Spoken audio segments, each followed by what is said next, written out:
రామాయణం ఉత్తరకాండ 85 సర్గ. ఇక్కడ శ్రీ మహావిష్ణువు యొక్క అనుగ్రహం వల్ల ఇంద్రుడు వజ్రాయుధంతో వృత్తాసురుని వధించుట, దీని కారణంగా బ్రహ్మహత్యాది పాతకానికి గురవటం, ఇంద్రుడు మళ్ళీ అంధకారం అన్న ప్రదేశానికి వెళ్ళి చేరుట గురించి చెప్పబడి ఉంది. లక్ష్మణస్యాతు తద్వాక్యం శ్రుత్వా శత్రునిబర్హణః వృత్రాఘాతం అశేషేణ కథయేత్యాహ సువ్రత. శత్రు సంహార కుశలత కలిగిన శ్రీరాముడు లక్ష్మణుడు చెప్పిన పలుకులు ఏమని చెప్పాడు? దీనికి ముందు భరతుడు చెప్పాడు, రాజసూయ యాగం అన్నది తలపడతాం అన్నది అంత మంచిది కాదు ఇప్పుడు, ఎందుకంటే అందరూ నీ ఆధీనంలోనే ఉన్నారు. అయితే ఈ యాగాన్ని మొదలు పెడితే మళ్ళీ వాళ్ళకి కాస్త ఆవేశాలకి క్రోధానికి లోనయ్యే అవకాశం ఉంది, కాబట్టి దాన్ని విరమించుకోవటం అన్నది ఉత్తమమేమో అన్న సలహా ఇచ్చాడు. ధర్మపరంగా నువ్వు పలికిన ఆ పలుకులు చాలా యుక్తంగా ఉన్నాయి కాబట్టి నేను అంగీకరిస్తున్నానని రాముడు అన్నాడు. దాని తర్వాత లక్ష్మణుడు రాజసూయ యాగం కన్నా అశ్వమేధ యాగం చేయటం అన్నది ఉత్తమేమో, ఆ అశ్వమేధ యాగం ఇంత క్రితము బ్రహ్మహత్యాది పాతకాలు పోగొట్టుకోవటానికి ఇంద్రుడు కూడా చేశాడు అని చెప్పాడు. అందుకే రాముడు లక్ష్మణుడు పలికిన ఆ మాటలు విని, ఓ సువ్రత, సువ్రత, వ్రత అంటే మనకు తెలుసు వ్రతాలు చేస్తున్నాం, ఇక్కడ సువ్రత అంటే దుర్వ్రత అని కూడా అంటారు. అంటే దుర్గుణాలతో చెయ్యరాని పనులు చేసేది, నియమంగా పెట్టుకుని అలాంటివే చేస్తూ ఉంటారు. ఇక్కడ సుగుణాలతో కూడుకుని ధర్మపరంగా ఉంటూ దాన్ని మళ్ళీ నియమంగా సత్యానికి ధర్మానికి కట్టుబడి ఆచరించేవాడు, దాన్ని ఎప్పుడు ఉల్లంఘించనివాడు. అందుకే వృత్రాసుర సంహారాన్ని నాకు పూర్తిగా వివరించు అని లక్ష్మణ్ణి రాముడు అడిగాడు. రాఘవేణేవ ముక్తస్తు సుమిత్రానందవర్ధనః భూయ ఏవ కథాం దివ్యాం కథయామాస సువ్రతః. వ్రతనిష్ట గరిష్ఠుడు సుమిత్ర సూతుడు అయిన లక్ష్మణుడు రాముడు మాటలు వినగానే అది దివ్యమైన వృత్తాసుర సంహార గాథని విన్నవించడానికి పూనుకున్నాడు.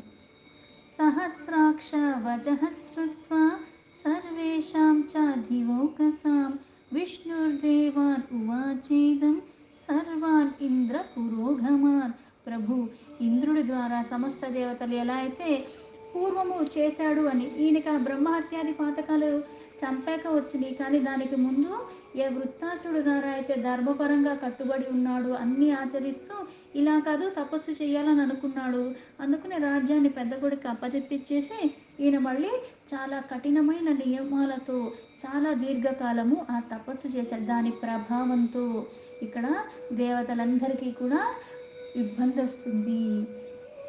ఆ వృత్తాసుడు అలా చేయటం ద్వారా, అందుకని సకల దేవతలు వెళ్ళి విష్ణువు దగ్గర వాళ్ళ బాధని వ్యక్తపరిచారు. అప్పుడు శ్రీ మహావిష్ణువు ఇంద్రుడితో వచ్చిన సకల దేవతల్ని ఉద్దేశించి వాళ్ళతో మళ్ళీ ఇలా అన్నాడు. ఎందుకంటే నువ్వు ఎందుకు ఇంకా ఉపేక్షిస్తున్నావు, నువ్వు ఎందుకు వధించట్లేదు, ఇంకా ఎవరి చేతిలో మరణం లేదు కదా, నువ్వు కూడా మమ్మల్ని కనికరించకపోతే మమ్మల్ని ఆదుకునేవాడు ఎవడు, మాకు నువ్వే కదా దిక్కు అని ఆ మహావిష్ణువుతో ఈ సకల దేవతలు ఇంద్రుడు వెళ్ళి వేడుకున్నాక వాళ్ళతో సమాధానంగా ఇలా విష్ణు చెప్తున్నాడు. పూర్వం సహృదా బద్ధోస్మి వృత్రస్యాతు మహాత్మనః తేన యుష్మత్ ప్రియార్థం హి నాహం హన్మి మహాసురాం. ఓ దేవతలారా, మహాత్ముడైన వృత్తాసుడు యొక్క భక్తి ప్రపత్తులకి ఇంతవరకు అతని ఎడల నేను ప్రసన్నున్నై ఉన్నాను. అంటే ఇప్పుడు దాకా ఎందుకు ఉపేక్షించాడంటే ఆ భక్తికి మెచ్చుకుని శ్రద్ధతో ఏదైతే చేశాడో ఆ భక్తి కారణంగానే భక్త వాత్సల్యుడు అంటాం. సుగుణాలతో ఉన్నవాడైనా దుర్గుణాలతో ఉన్నవాడైనా, కానీ ఇక్కడ మళ్ళీ కాస్త అర్థం చేసుకోవాల్సింది ఏంటి అంటే, ఇప్పుడు భక్తి ప్రపత్తులతో చెయ్యవలసిన అనంతమైన భక్తితో పరమాత్మ మీద ప్రీతితో మనం చేసేస్తున్నాం, కానీ మళ్ళీ అది అయిపోయిన తర్వాత విచ్చలవిడిగా మళ్ళీ ఇష్టం వచ్చినట్టు చేసుకుని మళ్ళీ భక్తి ప్రపత్తులతో పూజ చేసినంత మాత్రాన పరమాత్మ ఉపేక్షించేస్తాడా అంటే జరగని పని. కానీ అవకాశం అయితే ఇస్తాడు. ఆ భక్తి కారణంగా ఉద్ధరింపబడతావు. చెయ్యవలసింది చేస్తూ ఇంకా చెయ్యకూడనివి కూడా చెయ్యకుండా నిన్ను నువ్వు నియంత్రించుకుని ఈ ధర్మాన్ని ఇంకా గట్టిగా పట్టుకుంటే అవకాశం ఇస్తాడు. కానీ ఎలా అయితే ధర్మాన్ని స్థాపింపచేయటానికి అధర్మాన్ని మూలాల నుంచి తీయటానికి ఎప్పుడూ సిద్ధంగానే ఉంటాడు పరమాత్మ. అవకాశం ఇచ్చినప్పుడు సద్వినియోగం చేసుకుంటే బయటపడతావు, లేకపోతే మూలాల నుంచి మొత్తాన్ని నీతో ఉన్న నీ సమస్త బంధువర్గాన్ని కూడా తీసి పాడేస్తాడు పరమాత్మ, రావణాసుడి సంహారంలాగా. అయితే ఆ భక్తి వల్లే అతని మీద ప్రసన్నతతో నేనిప్పుడు దాకా ఊరుకున్నాను అన్నాడు. అవశ్యం కరణీయం చ భవతాం సుఖముత్తమం తస్మాదుపాయం ఆఖ్యాస్యే ఏన వృత్తో నిహన్యతే. కానీ మీ సంతోషం కొరకు నేను ఆ మహారాక్షసుని ఇప్పుడు చంపలేను. అయితే ఇప్పుడు మీరందరికీ ఇక్కడ సుఖశాంతులు అవసరం కాబట్టి, దాన్ని కలిగించాల్సిన బాధ్యత కూడా నాదే కాబట్టి, కనుక ఇప్పుడు వృత్తాసుడిని వధించే ఉపాయాన్ని చెప్తాను. అంటే మీ సుఖాల కోసం నేను అతన్ని వధించను, కానీ ఎలా వధింపబడతాడో ఆ ఉపాయాన్ని మాత్రం మీకు చెప్తాను వినండి అన్నారు. త్రిధా భూతం కరిష్యామి హ్యాత్మానం సురసత్తమాః తేన వృత్రం సహస్రాక్షో వదిష్యతి న సంశయః. దేవతలారా, నా తేజస్సును 3 భాగాలుగా నేను విభజించాను. వాటిలో ఒక తేజశక్తి ఇంద్రుడు వృత్రాసుని వధింపగలడు. అంటే ఈ 3 భాగాల్లో ఉన్నదాన్ని ఒక్క భాగాన్ని వినియోగిస్తే చాలు, ఆ వృత్రాసుడు మరణిస్తాడు. ఒక్క తేజస్సును వినియోగిస్తే చాలు, ఆ తేజస్సు ఒక్కటి చాలు వృత్రాసుడిని వధింపచేయటానికి. ఏకాంశో వాసవం యాతు ద్వితీయో వచమేవతు తృతీయో భూతలం సక్రః తథా వృత్రం వదిష్యసి. ఇందుకు సందేహం లేదు. అయితే నా తేజస్సులోని ఒక అంశ ఇంద్రుడిని పొందుతాడు, అలాగే రెండో అంశ వజ్రాయుధంలో ఉంటుంది, మూడో అంశ ఈ భూతలంలో చేరుతుంది.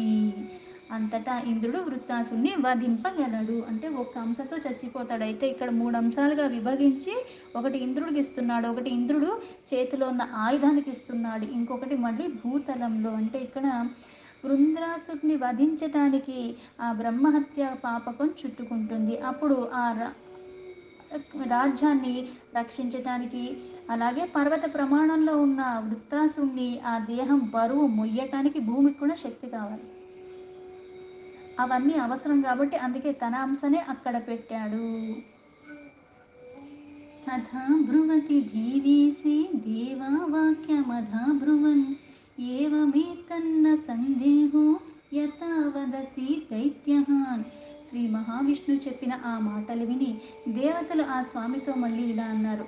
దైత్య సంహారక, అంటే దైత్యుల్ని చాలామందిని ఇది వరకు బాధిస్తూ శిష్టుల్ని కష్టపెట్టిన వాళ్ళందరినీ తొలగించేశావు. నువ్వు చెప్పినది వాస్తవమే, అందులో ఎటువంటి సందేహం లేదు అన్నారు. భద్రం తేస్తు గమిష్యామో వృత్రాసురవధీషణః భజస్వ పరమోధార వాసవం స్వేన తేజస. వృత్రాసుడు వధ కోరుకుంటున్న మేము ఇక వెళ్తాము. చాలా ఉదార స్వభావం గలవాడివైన ప్రభు, నీ తేజస్సుని ప్రసాదించి ఇంద్రుణ్ణి అనుగ్రహించు అని వేడుకున్నారు.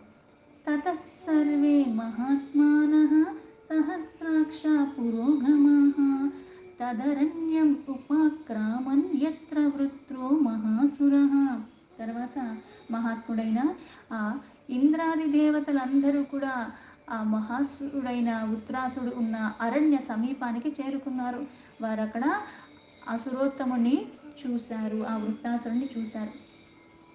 ते अपश्यं सजीजसा भूतं तप्यन्तम् असुरोत्तमं पिबन्तमिव लोकान् स्त्रीन् निर्दहन्तमिवाम्बरं दृष्ट्वेवा चासुरश्रेष्ठं देवास्त्रासम् उपागमन् कदमेनं वदिष्यामः कदं न्यास्यात् पराजयः. తపోనిష్టలో ఉన్న అతని తేజస్సు అన్ని వైపులా కూడా ప్రకాశవంతంగా ప్రసరింపచేస్తుంది. అతడు ఇప్పుడు ఆకాశాన్ని కూడా దహించి వేలాగా తపస్సు చేసేటప్పుడు ఆ వేడి, ఆ తీవ్రత ఎలా ఉంటుంది అంటే అది మళ్ళీ ముల్లోకాన్ని కూడా బాధించేలాగా అంత తీవ్ర స్థాయికి చేరుకుంటూ ఉంటుంది. అందుకే ముల్లోకముల్ని కూడా పీల్చివేయనట్టుగా కనపడుతున్నది. దేవతలు ఆ అసురో అయిన వృత్రాసుని చూసినంతనే ఎంతో భయానికి లోనయ్యారు. అంతటా వారు ఇతన్ని ఎలా వధించేది, మనము అతని చేతుల్లో ఓడిపోకుండా ఉండాలంటే ఎలా, మనం ఇతని చేతుల్లోంచి బయటపడాలంటే ఎలా అని అనుకోవటం మొదలుపెట్టారు. తేషాం చింతయతాం తత్ర సహస్రాక్షః పురంధరః వజ్రం ప్రాగృహ్య పాణిభ్యాం ప్రాహిణ్యోత్ వృత్రమూర్ధని. దేవతలిలా చింతలో ఉండగా ఆ 1000 నేత్రములు గలగ దేవేంద్రుడు వజ్రాయుధాన్ని తన 2 చేతులతో పట్టుకున్నాడు. ఎందుకు? అక్కడ విష్ణు ఏం చెప్పాడు? నా అంశను నేను 3 విభాగాలుగా చేస్తాను. ఒక్క అంశతోనే వాడు చచ్చిపోతాడు. అయితే వాడు చచ్చిపోయి పడిపోతే భూమికి ఆ శక్తి ఉండాలి కాబట్టి ఆ భూమిలో ఒక అంశను పెడుతున్నాడు. ఆ ఇంద్రుల్లో ఒక అంశను పెట్టానన్నాడు. ఏ ఆయుధంతో వధిస్తున్నాడో ఆ ఆయుధంలో ఒక అంశని పెట్టాడు. ఇప్పుడు మనం చాలాసార్లు అనుకుంటాం అదే ఆయుధం, అదే శరీరం, అదే బలం, అన్నీ అదే. అయితే చాలా విజయాలు పొందాను కనుక ఇంకా నాకు ఎప్పటికీ విజయాలే వస్తాయనుకుని యుద్ధానికి వెళ్ళిపోతే మనకి పరాభవం కూడా లభిస్తుంది. ఆయుధం అదే కదా! నా విద్య, నా జ్ఞానం అంతా అదే కదా! మరి నాకెందుకు అపజయం వస్తుంది ఒక్కొక్కసారి? పైగా నాకన్నా బలవంతుడితో యుద్ధం చేసినప్పుడు కూడా నాకు విజయం రావచ్చు. నాకన్నా అంత బలం లేనివాడితో యుద్ధం చేసినప్పుడు కూడా నేను ఓడిపోవచ్చు. కారణం ఆయుధం అదే కదా! శక్తి అదే కదా! జ్ఞానం అదే కదా! నాకున్న సేన అదే కదా! ఎందుకలా జరుగుతుందంటే మళ్ళీ పరమాత్మ యొక్క అనుగ్రహం. ఎలా అయితే చాలా సులభతరంగా చెప్తారు. పరమాత్మ యొక్క అనుగ్రహం ఉండి నువ్వు ధర్మపరంగా ఉంటే ఎలా ఉంటుందంటే గడ్డి పరక కూడా బ్రహ్మాస్త్రం అవుతుంది. లేదా బ్రహ్మాస్త్రం కూడా గడ్డి పరకతో ఏమీ పని చేయకుండా పోతుంది. ఇక్కడ అందుకే ఆ వజ్రాయుధాన్ని పట్టుకున్నాడు. వృత్రాసుని ఇక్కడ మాడు తీవ్రంగా ఆ వజ్రాయుధంతో కొట్టాడు. కాలాగ్నినేవ ఘోరేణ తప్తేనైవ మహర్చిష పతత వృత్రశిరస జగత్రాసముపాగమత్. వజ్రాయుధం అంత ప్రళయాగ్ని జ్వాలలతో ఉన్నట్టుగా కనిపించి భీకరమైన ఆ తేజస్సు ఒక్కసారి విరజిమ్ముతూ అలా శిరస్సుకి తగిలేసరికి ఆ దెబ్బకి ఆ బలమైన ప్రహారానికి వృత్తాసుడు శిరస్సు పడిపోవుచుండగా జగత్తంతా భయభ్రాంతులకి లోనైనందుకు. అంత పెద్ద శరీరము, ఇన్ని యోజనాలు పొడుగుంటుంది, ఇన్ని యోజనాలు అలాగే లావుంటుంది అని చెప్పారు. అందుకే అంత పెద్ద శిరస్సు పడిపోతుంటే కూడా ఈ జగత్తంతా కూడా భయానికి లోనయ్యింది. అసంభావ్యం వదంతస్య వృత్రస్య విబూధాధిపః చింతయానో జగామాసు లోకస్యాంతం మహాయశాః. అంతటా మహాయశస్వి అయిన దేవేంద్రుడు నిరపరాధి అయిన వృత్తాసురుడు తపస్సును చేసుకుంటుండగా అనుచిత్తంగా అతన్ని, అంటే ఇక్కడ ఏ కారణం చేత చంపటం, తపస్సు చేసుకుంటున్నాడు అంతే కదా. కాకపోతే ఆ తపస్సు తీవ్రత ధర్మపరంగా పరిపాలన చేస్తూ ఉన్నవాడు కూడా ఇది కాదు అన్నయి, ఇలా చెయ్యటం వల్ల నా జన్మకి సార్థకత అనుకున్నాడు. అన్నీ వదిలేసి వెళ్ళిపోయాడు. తన మానాన తన తపస్సు చేసుకుంటున్నాడు. మనతో శత్రువు అన్నవాడిని నువ్వు వధించేటప్పుడు యుద్ధ ధర్మానికి తగ్గట్టుగా మనకి ఎటువంటి హాని జరిగినా జరగకపోయినా వీరమరణం లభించిన ఉత్తమ గతి, విజయం లభిస్తే భోగాలు ఉన్నంత వరకు అనుభవిస్తావు. కానీ ఇక్కడ ఏ తప్పు చేయకుండా అపరాధం లేని వాడిని వృత్తాసుడిని ఇలా తపస్సు చేసుకుంటూ ఉండగా అతన్ని చంపినందుకు ఆ ఇంద్రుడికి బ్రహ్మహత్యాది పాతకం చుట్టుకొనే ఏమో అని భయపడ్డాడు. తమింద్రం బ్రహ్మహత్యాంశు గచ్చంతం అనుగచ్చతి అపతచ్చాస్య గాత్రేషు తమింద్రం దుఃఖమావిశతు. వెంటనే అతడు లోకాలోక పర్వతానికి, దాని తర్వాత ఉన్న అంధకార ప్రదేశానికి, మనకి కొన్ని లోకాలను ఉన్నాయి, కొన్ని ప్రదేశాలు ఉన్నాయి, మొత్తానికి అంధకారమైన ప్రదేశానికి వెళ్ళి ఆ లోకంలో చేరుకున్నాడు. తన ఆత్మరక్షణకై త్వరగా పరుగులు తీస్తూ నా ఇంద్రుడి బ్రహ్మహత్య పాతకం వెంటాడుతున్నది. ఇక్కడ కొన్ని పాతకాలు వెంటాడుతున్నాయంటే మనం ఏదో రన్నింగ్ రేస్లో మనకి ఇంకోటి ఏదో అక్కడి నుంచి ఉరుక్కుంటూ వస్తుంది అంటుకుంటుందని కాదు. కొన్ని క్రతువులు చేస్తే దాని ప్రభావం ఎలా ఉంటుందంటే నువ్వు ఇలా చెయ్యటం ఆలస్యం దాన్ని నీకు అంటుకుంటుంది. దాన్ని తొలగించుకోవటం అంటే మళ్ళీ ఇంకో క్రతువు దారే మళ్ళీ దాన్ని సరి చేసుకోగలవు. హతారయః ప్రణష్టేంద్ర దేవాః సాగ్ని పురోగమాః విష్ణుం త్రిభువనేశానాం ముహుర్ముహుర్ పూజయన్. కానీ బ్రహ్మహత్యాది పాతకం ఇంద్రుడు ఒక అవయవాలన్నిటిలో కూడా ఆవరించింది. అప్పుడు ఇంకా దుఃఖాక్రాంతుడైపోయాడు ఇంద్రుడు. కొన్ని చేసే క్రమంలో మనకు అంత ఆలోచన, దీని తర్వాత ఏం జరుగుతుంది, దీనివల్ల ఏం జరుగుతుందన్న ఆలోచన మనకి నిజంగా వస్తే కొన్ని మనం చెయ్యకుండా కూడా నివారించుకోగలం. కానీ ఇక్కడ చేసేసిన తర్వాత మళ్ళీ ఆ భయం వచ్చింది. కానీ ఆ పాతకం అన్నది శరీరం అంతా. అంటే ఒక్కటి చేశానంటే చేత్తోనే కర్మ చేస్తావు. కళ్ళతోనే కొన్ని చూస్తావు. కానీ పాపం చుట్టుకుందంటే నా కళ్ళకే చుట్టుకుంటుందా? అది మొత్తానికి నాకే వస్తుంది. అందుకే ఇక్కడ ప్రతి అవయవానికి ఆ పాపం బ్రహ్మహత్యాది పాతకం చుట్టుకుంది. ఆ వృత్రాసుడు నిహతుడయ్యాడు. దేవేంద్రుడు అక్కడి నుంచి అదృశ్యమైపోయాడు. దేవతలు అగ్నిదేవుడితో కలిసి మళ్ళీ విష్ణువు దగ్గరికి చేరి ఆ విష్ణువునే పదే పదే ఇట్లా స్తుతిస్తున్నారు.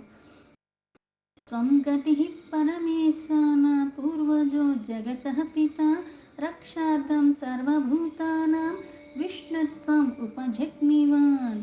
ఓ పరమేశ్వర, నువ్వే ఆదిదేవుడువు, సమస్త జగత్తుకి కూడా తండ్రివి నువ్వు, అంటే మూలం నువ్వే.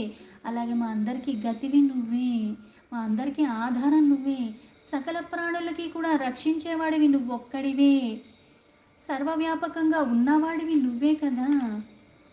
हतश्चायं त्वया वृत्रो ब्रह्महत्या च वासवं बाधते सुरशार्दूला మోక్షం తస్యా వినిర్దిశా. పరమాత్మ, నీ తేజస్ ప్రభావంతో వృత్తాసురుడైతే మరణించాడు, కానీ ఇంద్రుడు మాత్రం బ్రహ్మహత్య దోషానికి పీడింపబడుతున్నాడు. అందుకే ఆ సురులొక్క పతి అయిన ఇంద్రుడికి బ్రహ్మహత్యాది పాపం నుంచి విముక్తి కలిగేలాగా మార్గం చెప్పు, నువ్వే కలిగించు అని వేడుకున్నారు.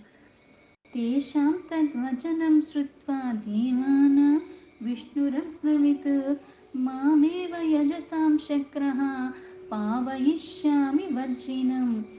ఆ దేవతల యొక్క ప్రార్థన మన్నిస్తూ విష్ణు వారితో మళ్ళీ ఇలా చెప్పాడు. ఓ సురులారా, ఇంద్రుడను పూజించిన తర్వాతే అతన్ని పవిత్రతను మళ్ళీ అంటే బ్రహ్మహత్యాది దోషం నుంచి అతనికి విముక్తి అప్పుడు ప్రసాదిస్తాను. పుణ్యేన హయమేధేన మామిష్ట్వా పాకశాసనః పునరిష్యతి దేవానాం ఇంద్రత్వం అకుతో భయం. ఆ ఇంద్రుడు పవిత్రమైన అశ్వమేధ యాగం ద్వారా ఆ యజ్ఞస్వరూపుడైన నన్ను ఎప్పుడైతే పూజిస్తాడో అప్పుడుకి మళ్ళా అధికారం అప్పుడు వస్తుంది, పాతకం అప్పుడు తొలగిపోతుంది అని చెప్పాడు. ఏవం సందిశ్యతాం వాణిం దేవానాం అమృతోపమాన్ జగామా విష్ణుర్దేవీ సహ స్తూయమానస్త్రివిష్టపం. శ్రీ మహావిష్ణు అమృత తుల్యమైన అటువంటి మాటలు చెప్పటం ద్వారా దేవతలందరికీ మళ్ళీ అభయాన్ని కూడా ఇచ్చాడు. ఆ దేవదేవుడు సురులతో స్తుతింపబడుతూ మళ్ళీ వైకుంఠానికి వెళ్ళిపోయాడు. దీంతో వాల్మీకి మహర్షి విరచితమైన ఆది కావ్యమైన శ్రీమద్ రామాయణంలో ఉత్తరాఖండలో 85 సర్గా సంపూర్ణం.